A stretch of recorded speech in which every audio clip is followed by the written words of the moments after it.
wusanane rikala sampeyan nglarakana ing Lumajang. Pamujimu kakon aku ketemu lan Haryo nampi. Kanjeng. Nanging dadekake kurahan. Ya. Wiwit dina iki Kebo Taruna dadi satya mangro saka Majapahit. Satya paling final.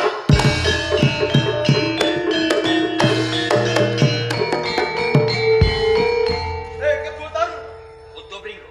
Apa kowe slimeng ciptamu? Emeng atimu? Aku krungu lan aku do ngisep-ngisep pawarta. Kalamun kowe anak Senopati Maesa Nabrak. Rikala semono Maesa Nabrak dadi Senopati Gul Agling Majapahit. Kae macan gedhe nanging kene ngopo? Duwe anak kaya kowe pindhane cempe Kebo Taruna. Mingkemo lambim. Senajan kowe ngerti lembaring sejarah wong tuaku Maesa Nabrak. Nanging lir bukane kowe kudu pringgo. Piye Kebo Taruna? Sakwise wong tuaku duwe laban tumrap Majapahit. Patut lamun nampa bebungah saka ngesuk dalem pangarsa ing Majapahit. Nanging apa piwulahe? Wong tuaku sing ukir juragaku duwe laban Majapahit dikrenah nganti tumekane pati. Aku dijeri anak lanang. Yen perkara kuwi aku do ngerti. Jalaran iku ana perangane. Kawula Majapahit nayaka Majapahit kang ora duwe tanggung jawab. Tak elingke Kebo Taruna. Kitab Undang-Undang Kutara Manawa Dharma Sastra. Iki ana perangane Astadusta. Sok sapa kang balela lan wani mateni kawula karo Majapahit iki hukumane pati. Eling Kebo Taruna. Kowe sedulurku. Kowe sedulurku tunggal wiridam. Lan kowe uga dadi bentenge Majapahit iki uga suwe Kebo Taruna. Nanging kowe ora ngrasake apa sing tak rasake kudu pringgo. Kowe kepenak urip ana ing Majapahit. Lamun muktimu ora ancik-ancik wangkene wong tuamu nanging guna apa aku urip mulya? Guna apa aku mukti? Nanging rekasane wong tuaku aku sing nyangga. Aku anak lanang. Kaya ngono. Yen pancen kowe ora bisa tak endake. Aku ngerti yen kridamu kaya dening mong tuna dirodo mentok. Iki kang bakal njungkeng kowe Kebo Taruna. Joget to tak kandhani. Ya, bagus. Bagus.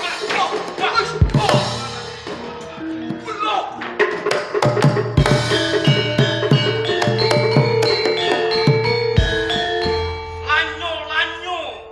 Pangucapmu glanap-glanap kekamban cangap. Kudu pringgo.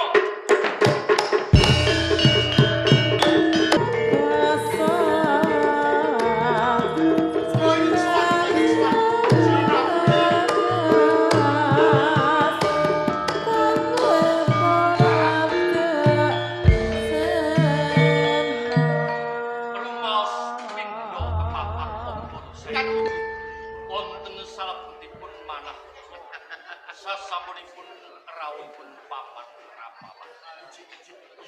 Ingkang sundha matumpa tumpi-tumpa undung kawontenan ing negari Majapahit.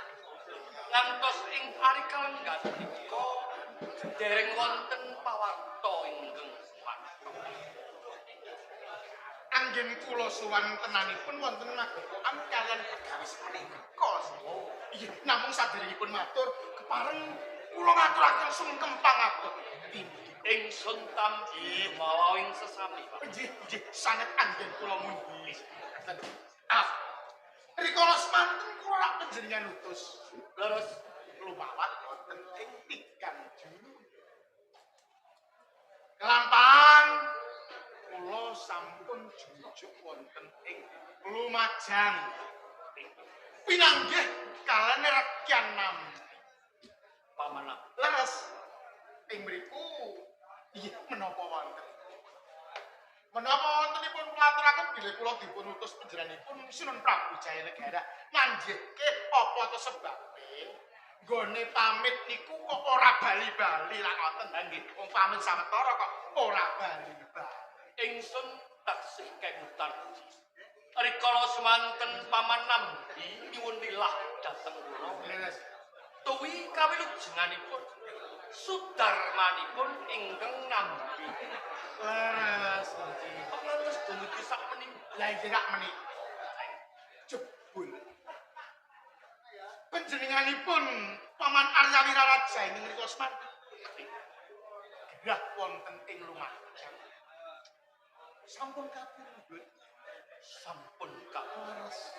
Menika ingkang jalari Rekyan Nambi Radi Randat anggen. Namung kula mboten saged dipun apusi. Ora kaya bocah cilik dhewe iki sira wong kula niku daeng acarya rek kasugatan. Inggih. Ingkang kula adepi niku calon-calon prawira ing Majapahit. Kalebet Paranpara ini. Nah, inggih. Lagat Plasmon kula mboten saged dipun apusi. Sebab menapa rikala kula mlebet wonten ing tigang juru kathah ingkang sami sagelar sepapan para prajurit nem-neman sami gegladen wonten salebeting beteng. Sanjawining beteng para among tani menika ugi sami sikeping gegaman terus ora mung kedhek bumi mawa pacul. Nanging sasisipun gumletak pedang lan tumbak tameng. Lah kula yakinaken bilih para among tani niki nggih pun digadi prajurit. Napa gunane tumbak tameng lan sapiturute? Sarengaken ing mriku sengaja kula kepengin Rekyan Nambi Lajeng kados leres menapa ingkang kula cubiaken. Rekyan Nambi sampun seleh palenggahan tanpa palilah seleh palenggahan amangku nedya mandireng ing Lumajang jumeneng Adipati lan Balela Majapahit. Paman Nambi Balela.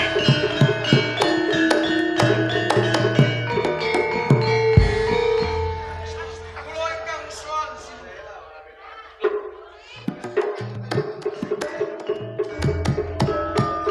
Senopati Gobling.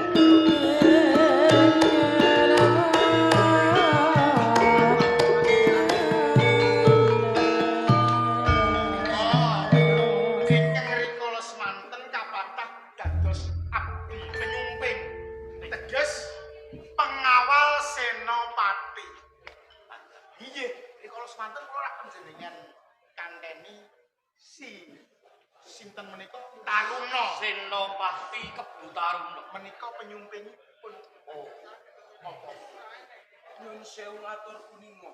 Uda pringga krenggusan ambekan gembira yus keringet jroning sliramu sowan munggah ing Pendhapa Majapahit. Kepiye Purwa Madya hingga wusanane sliramu nderekake Senopati Kebutaruna kang lumarap ana ing Lumajang. Duh Gusti Jimat kepunden atur punika bilih rikalanggan menika Senopati Kebutarna dados satriya malih tinggal. Kebutaruna Balela.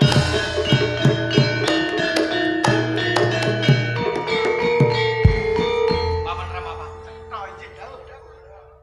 Menapa kelampah anggen kula ngasta bawat pemerintahan ing negari Majapahit. Namung sak siliring bawang sak garing payu. Ing menapa kata? Inggih. Kebutaruna sawening senopati ingkang kula percaya. Injih. Saged bingkas karya nanggihaken kawontenanipun paman Nambi. Nanging wedal menika dados satriya bali. Lajeng kados pundi paman? Namung ngaten kemawon kok panjenengan emang ing penggalih. Kebutarna menika senopati siji. Senopati dudu agul-agul. Dudu senopati kang utama. Lho Majapahit niku budane senopati-senopati kathah. Umpama tak kelakon tinggo niki kasoran yuda trep wong piyambakipun penyumping. Mesti wae mboten badhe wani ngginakaken wasesa ingkang sakelangkungan. Kula ingkang sowan sinuwun Prabu.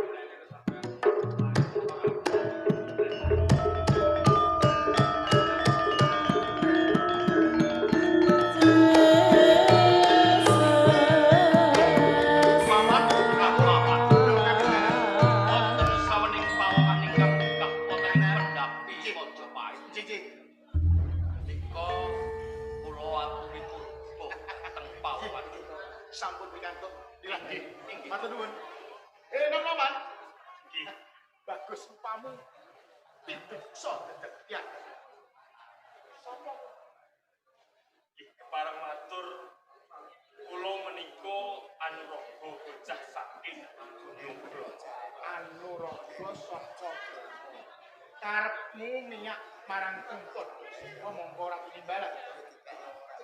Kula nyuwun pangapunten menawi boten pinimbalan kula wantun inggih wonten ing Pendhapi Agung Raja. Ya, Namung ingkang kula karepaken kula badhe ngabdekaken jiwa raga kula tumrap negari Majapahit.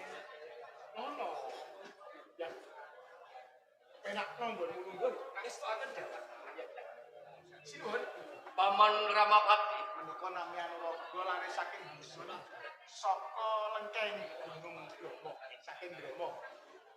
Manut kateranganipun badhe ngabdekaken jiwa raga tumrap Majapahit. Manggaaken inggih. Anuraga, Sinuwun Prabu.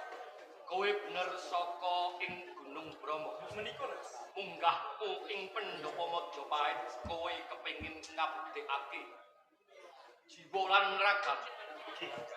Pancen mungging hukum tata negara Gunung Bromo kalebu laladan ing negara Majapahit. Kowe diwajibake bela negara. Iki ngepasi negara Majapahit lagi nandang payu-payu. Bebasan lagi kesaputing mendung kang lelemangan anggendan. Merga saka patrape Nambi lan Senopati Kebutaruna kang dadi satriya bali. Mula ingsun Nalendra ing Majapahit nganake sayembara waton sliramu bisa ngrangket kahanane Kebutaruna lan Haryanam kowe bakal ingsun ganjar sapurwan. Nuwun sewu sinuwun Prabu. Lajeng benjang menapa kula ingkang pari kedah rangket kemaritolan nampi.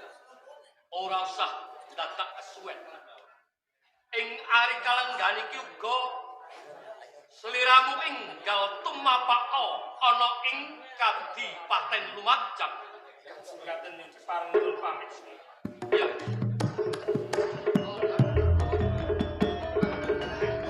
Paman Ramapati rumakan wonten krontong-krontong sak sampunipunipun badhe swika wonten ing Majapahit. Nitik dateng gelagatipun. Nitik dateng candranipun ingkang cukat cakut terbinas trampil. Cetha perkawis punika enggak saged karampungaken. Mila ndika ampun wegah ingkang elang cobi memanut ana lakunipun Anuraga. Nggih, kepareng nanging menawi dipun keparengaken Nggih. kula badhe nderek tampil wontenipun Singangga ingkang kedah sarengan dalan. Inggih nggih Pak. Monggo barengan rangge sedaya paring pamit.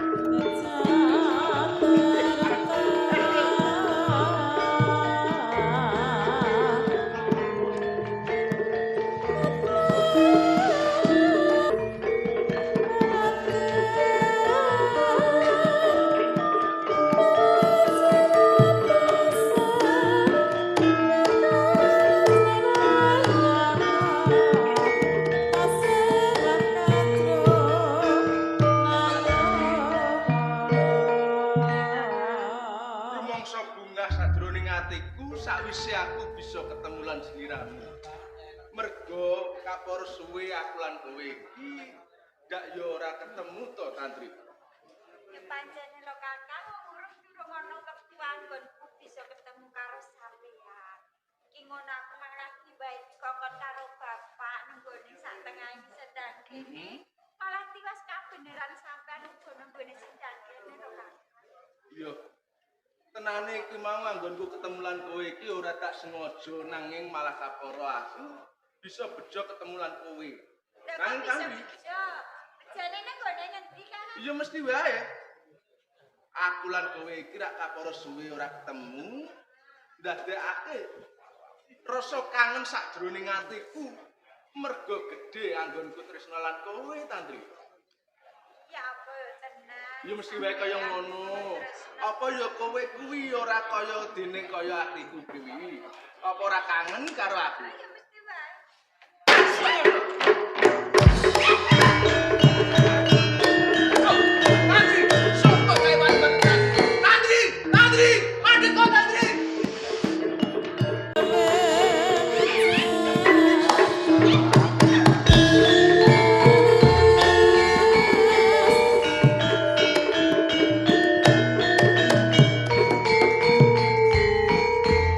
Ana apa ta Kakang? Setun temen kowe kelawan aku. Lah kok bisa? Apa kowe ra gali? Nalika semono aku nembung tresno kelawan. Kowe bisa nampa katresnanku kalamun aku wis sak duwe gawean. Nanging yo gini. Sawise aku tumuju ning kutha Goro, golek gawean. Kowe nyanati kelawan katresnanku. Kowe sepet jagong kelawan Kanoman kae. Apa kaya ngono? Aku bisa nampa katresnane sampeyan yen sampeyan wis duweni gawean. Ya apa anggone sampeyan nggone kutha raja iki ngono entuk gawean. Nggonku tumuju ning kutha Goro, wis duweni gawean, malah kapara saiki aku wis duweni. Samumbarang apa sing mok jaluk bakal tak wujuti, Tandri. Iku ngono kanggo sarana aku pun nampik arus katresnane sampeyan.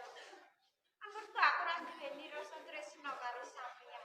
Yen sampeyan iku wis nenggone kutha raja kono boyo.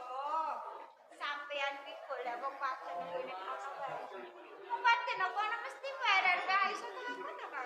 Tandri, sapa wong sing ora lara ati? Lampun katresnan ditambek marang bocah wadon. Mongko kuwi bocah wadon sing tak gadang-gadang klebu kuwi. Tresna ki ngono ora kena tepes. Amarga tresna iki loro kali. Apa wae? Ati lan suci. Kuwi pawitanmu. Beda kelawan pawitan. Bedane Tresna kuwi kekuatane mung wadon. apa? Pang. Tresna kuwi yen tak lawan kowe. Cedak lawan kowe. Sawise kowe aku bakal bisa duweni kawan. Nanging aku wis kondo bola-bali senajan nang karo sampean saben dina iki cedhak. Nanging ora duweni rasa tresna kok lho. Loko lho Kak. Tresna kuwi wuta, Tandri. Tresna kuwi ra mawas. Kekuatane tresna kowe bisa ngalahke wong kowe. Ajak bojo, keluarga, wong tuwa, apa meneh mung kanca, kowe bisa kalah marang kekuatane tresna. Mula dina iki Tandri, Apa? nggonku kepengin nagih janji. Lamun yen aku nembung tresna kelawan kowe, kok tampa lamun aku wis duweni gawean. Aku wis kondo karo sampean. Anggonku njaluk karo sampean kaya ngono iku amarga aku nampik sarana alus, Kak. Sithik wae. Yen aku wis ora duweni rasa tresna karo sampean. Sithik wae iki kudu bisa asli kana. Tresna kowe ora kena dipaksa. Senajan sithik bae. Nanging kasunyatane aku ora duweni rasa tresna babar pisan karo sampean. Tan, sawangan. Ning kene ora ana sapa-sapa mung kejaba kowe kelawan aku. Dina iki lamun aku ora bisa duweni kowe, lakon kowe ning kene tak rawasa, Tan. Senajan nggone papan kene iki ora ana pawongan babar pisan. Nanging aku iki kudu budidaya. Kuwi sapa wonge bakal sampeyan sekarang. Kaya ngono. Ning kene tak rawasa.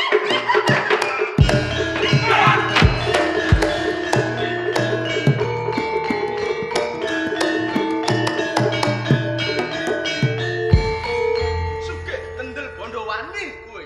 Ini ora. Diterima ngatasi wong desa padha desane. Hmm? Melek mripat. Maleke. Tantri kesok. Tantri kae katresnanku. Lho, sugih kendel Bondowani kaya ning brandat katresnanku. Tandri kae katresnanmu. Iya bener. Nanging sadurunge dadi katresnanmu, Tandri kae katresnan rikala jaman semono.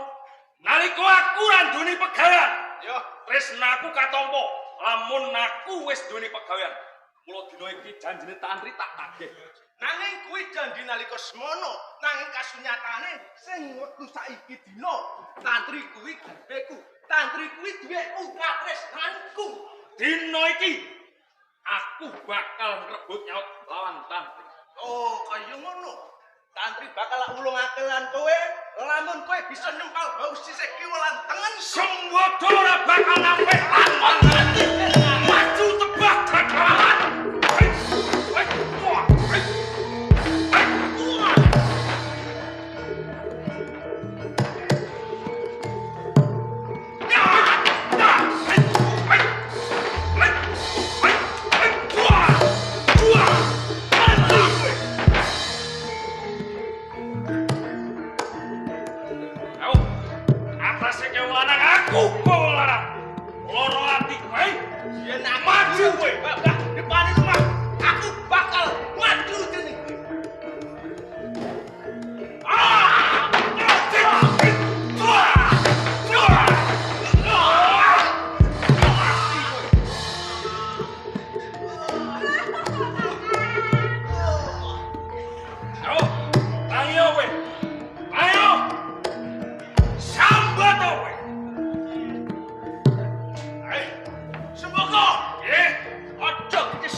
Senajan katresnanmu, saiki wis tumekaning pati. Ayo rungokno yo. Kepiye ta? Senajan sampean budidaya kaya ngopo, aku tak sudi dadi.